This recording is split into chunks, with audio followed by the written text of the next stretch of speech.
અમરેલીથી તાજા સમાચાર આવી રહ્યા છે। અમરેલીમાં ચાલતા ટ્રેનિંગ સેન્ટરમાં વિમાન ક્રેશ થવાની સમાચાર મળી રહ્યા છે। વિમાન ક્રેશ થતાં એકની ડેડ બોડી મળી છે। હજી એક શખ્સ અંદર ફસાયેલો હોવાની ચર્ચા થઈ રહી છે। ત્યારે અમરેલીમાં ઘણા સમયથી વિમાનને લઈને જુદા જુદા વિરોધ થઈ રહ્યા હતા। ત્યારે આજ રોજ વિમાન ક્રેશ થતાં જુદા જુદા તારણો નીકળે છે। વિમાન ગેરકાયદેસર ચલતા હોવાનું પણ સાંભળવા મળ્યું હતું। વિમાનની કોઈ પણ જાતની પરમિશન ન હોય તેવું પણ સાંભળવા મળેલું હતું। વિમાન ગેરકાયદેસર અમરેલીમાં ચાલતા હતા છતાં પણ આજ દિન સુધી તંત્રએ કોઈ પણ જાતના પગલાં લીધા નથી। ત્યારે હવે આ બે લોકોનો ભોગ લેવાયો તેની જવાબદારી કોની?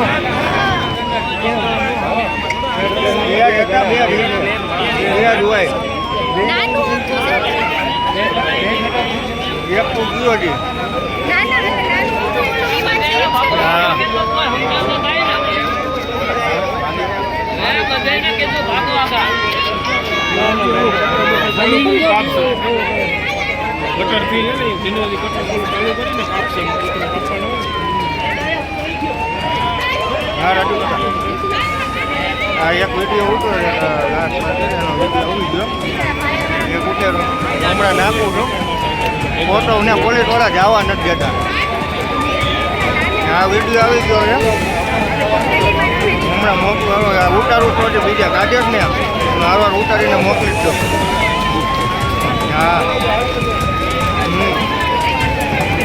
ના ના આ પડ્યું છે સીધું આપણે પ્લોટમાં પડ્યું છે।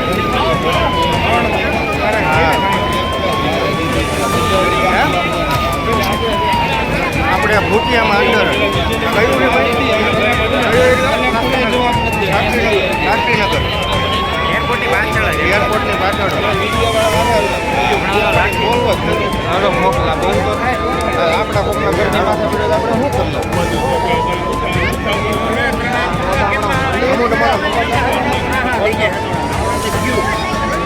કોઈ અમરેલીની જનતા બોલે છે હવે આ બધું બોલશે અત્યાર સુધી કોઈ બોલ